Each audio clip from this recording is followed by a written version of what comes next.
आज आम्ही तुम्हाला दाखवणार आहोत मराठवाडा स्टाईल सुनवडी। ही आहे सीमा आणि हे आहे सुनवडीसाठी लागणारे बेसिक साहित्य। मग गरम तेलामध्ये टाकले दालचिनीचे काही तुकडे आणि मग 2-3 लवंग आणि मग दगडफूल।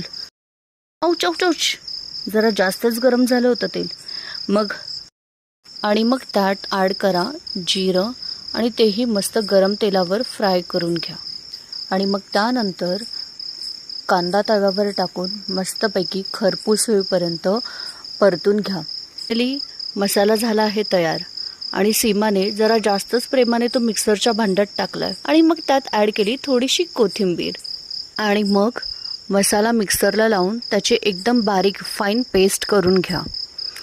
आणि मग बेसनमध्ये मिक्स केलं तिखट, हळद आणि वाटण केलेला अर्धा मसाला आणि स्वादानुसार मीठ, थोडंसं वरनं कोथिंबीर।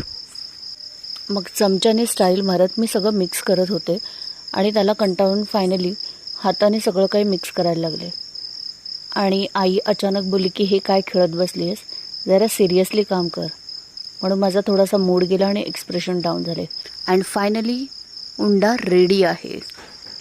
मग त्यानंतर गरम केलेल्या कढईमध्ये टाकले थोडेसे तेल गरम झाल्यावर त्यात दिला मस्त मोहरीचा तडका आणि मग थोडंसं जिरं आणि कढीपत्ता आणि मगाशी वाटून घेतलेलं जे वाटप होतं त्यातला अर्धा भाग बाजूला काढून ठेवलेला होता तो त्या तेलामध्ये मिक्स केला आणि मग त्याला तेल सुटेपर्यंत मस्त मंद आचेवर परतून घेतले आणि मग त्यात ॲड केलं थोडंसं पाणी आणि मग आणखीन त्यात 2 ग्लास पाणी ॲड केलं। त्यानंतर बनवलेल्या बेसनाच्या उंडाच्या छोटे छोटे गोळे करून त्याच्या वड्या तयार केल्या। म्हणजे त्याचे छोटेसे काप करायचे, त्याची गोळी बनवायची आणि त्याला स्लाइटली प्रेस करून त्याची पातळशी वडी करायची आणि मग बनवलेल्या ह्या वड्या मगाशी बनवलेल्या सारणाच्या आमटीमध्ये छानपैकी टाकून द्यायची। मस्त टम्म फुगलेली ज्वारीची भाकरी आणि छान चुनवडी। वाव। अँड फायनली मी आहे चुनवडी खायला सज्ज with my plate.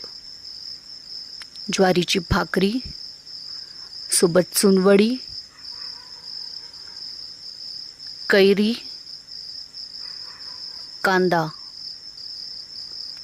Wow, superb. Bye bye.